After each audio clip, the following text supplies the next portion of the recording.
Hey, back with us today, our good friend Dan Ulweiler from Sterling Financial Advisors. Good to see you, It is a pleasure Ken. to have you back, sir. Good to see you. Yeah, good to have you on. And It's been a few weeks. it has been. Yeah. Yeah, and we are hitting a topic here that is coming up, the tax reform bill. Yeah, I thought we could talk a little bit about this proposal for the tax reform that President Trump has introduced and some of the things that he's proposing. Doesn't mean it all is going to happen, true. But this is in the proposal. Yeah, and it's very interesting. I heard a report on this the other day I was listening to, and you know, the differences that they want to put in and how much is it going to really make a difference. Mm-hmm. You know, maybe less taxes here, but less deductions there. Right. Am I right? Yeah, there's a lot of different things. One of the things is they're going to increase the what they call the standard deduction. Right. Okay. They're going to double that from $6,000 to $12,000 for every individual. Right. So a married couple would end up getting a $24,000 standard deduction. A single person would get $12,000. Right now it's $6,000 and $12,000. So that's a good thing for everybody, not just the wealthy, not just the poor, but that's a good thing for everybody because it increases the amount of standard deduction you have on your taxes. So that's a good thing. The tax rates, there are 7 tax rates right now. Right. It's proposed that they reduce that to 3, possibly 4, depending upon what they think about the wealthy. Right. People like you know, people like me. Right. But it's going to go to a 12% bracket, a 25% bracket, and a 35% bracket. So they'll be reduced from 7 tax brackets down to 3 if it goes through. What's the top now? 39.6. Okay. Yeah. So the top, as proposed, the top tax bracket will go down by 4% if this were to go through as they're talking about. Almost 5%. Yeah. Okay. Yeah. All right. And so, it's, depending upon your philosophy, it's nice to simplify things. The tax code, I heard somebody say it's about 2,000 pages if you look at it. Right. You know, it would be nice to say, hey, everybody pay 10% and no deductions, or some other people like the deductions. It's not a right or wrong thing. It's just that they do need to simplify it. Yeah, I can remember during the election, the person who had the most simplified one was Cruz. I can't think of his first name. Ted Cruz, yeah. Okay. And I remember, that doesn't mean that had he gotten elected that would have gone through, but I remember he would hold up a little card saying, you know what, this is all you got to do, and stick it in and mail it in and you're done. Well, in regards to that, the mortgage deduction's always kind of been a sacred cow.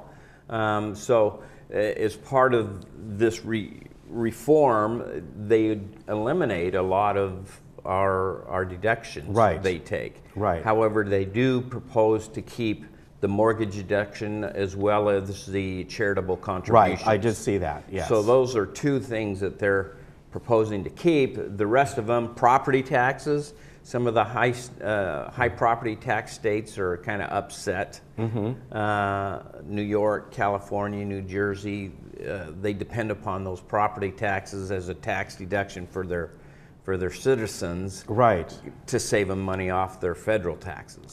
So that didn't go over too well for some of the higher property tax states. Now, does that mean, as far as the property tax go, for the individual or for the state as a whole? No, the individuals. Us as individuals, we wouldn't be able to write off our property taxes any longer. So that's, depending upon when you bought your house, and that can be significant. Tax deduction, could be. So that was one of the things that some of the states weren't too happy about. Okay. And again, this is all proposed things. Yeah. I can guarantee you this. the proposal's not what's going to pass. Right. You know, everybody's going to want their own agenda in on the bill. You know, the question is whether or not they'll even be able to get it passed. Yeah. Because we all know Congress doesn't have a great reputation for getting things passed right now. And if this was passed, by the way, this would not affect your 2017 taxes. It would affect your 2018. Am I correct? Yeah, more than likely that, depending upon when they pass it. Right. It would be effective. You know, if they get it passed in the fall, it will probably be implemented January 1st of 18. Right. Okay. And you know, some of the things, the itemized deductions, as you said, I did see, and I may be wrong on this, but I thought I read where the child deduction would stay or maybe get a little better. Yeah, they're talking about giving the child credit, tax credit, boosting that a little bit, going up. Yeah. That if you're working and you've got children at home, you could get a child credit. That they're looking at keeping that. Right. They're also part of the proposal talking about eliminating the alternative minimum tax. Right. That's for probably doesn't affect a lot of us, but affects those that are making good income. And there's two ways they have to run their taxes. They're saying if you make so much money and you have too much in municipal bonds, say, municipal bonds isn't taxed, but they say if you have too much alternative minimum income, which is municipal bonds and things like that, you're going to have to pay something. Yeah. So they're talking about eliminating that because it's a headache for everybody. All right. So again, a lot of proposed changes, and I guess people have to weigh what the benefit will be for them. I mean, a good example is your let's say this goes through as proposed. You're doubling the standard deduction for married couples. However, if you take away the property tax deduction or your medical expenses, you don't get to write off. It could be a wash, depending upon your own situation. And everybody has, you know, their own agenda to try to push. You know, those people that, you know, rightfully so, have Obamacare right now that getting supplement because of their income, low income. You know, they want to keep that in place. Well, they're talking about trying to replace that. You know, so everybody has a different opinion as to whether or not it affects them individually. You know, one of the other things that they're talking about eliminating is the death tax. Yes, and I wanted to ask you about that. In fact, my wife was asking me about that the other day, and I thought, well, all I know is it's some sort of an estate tax, but what happens if you already have things in trust? And I don't know. Well, it's right now, it doesn't affect the majority of us. We can pass on $5.4 million to our heirs without any estate tax. And if we have a trust, you can double that to $10.8 million. So that takes care of 95% of the estates here in the United States. You know, so it doesn't really impact us right now because of the size of the estate that we can pass on. So it's for larger estates that are probably not going to impact you or I. You know?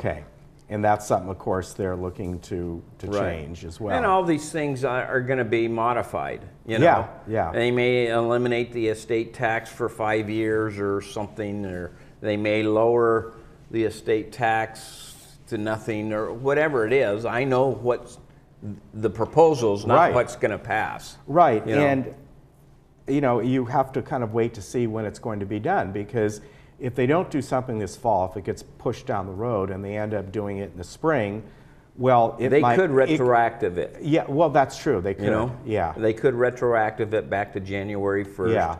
Or they could make it effective, you know, 2019. Yeah, that's true.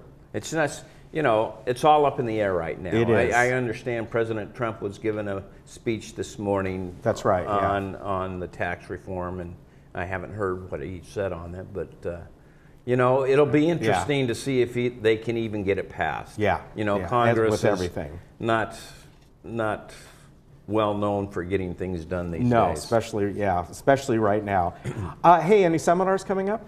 We got seminars. We've started our seminar season. We've got some probably over the next 4 weeks or so. Okay. We hold them up at Ruth Chris. Yeah, this is a good time. Yeah, good time to and they can give us a call if they would like to come. We could find a date. I think we've probably got 8 to 10 over the next 4 to 6 weeks. All right, very good. And their number is on the screen there, 859-8900, sterlingfa.com. That is the website, and if you kind of hook up with that, you know what? You can get some nice emails from them and Marilyn's recipes. Marilyn's recipes. That's his wife.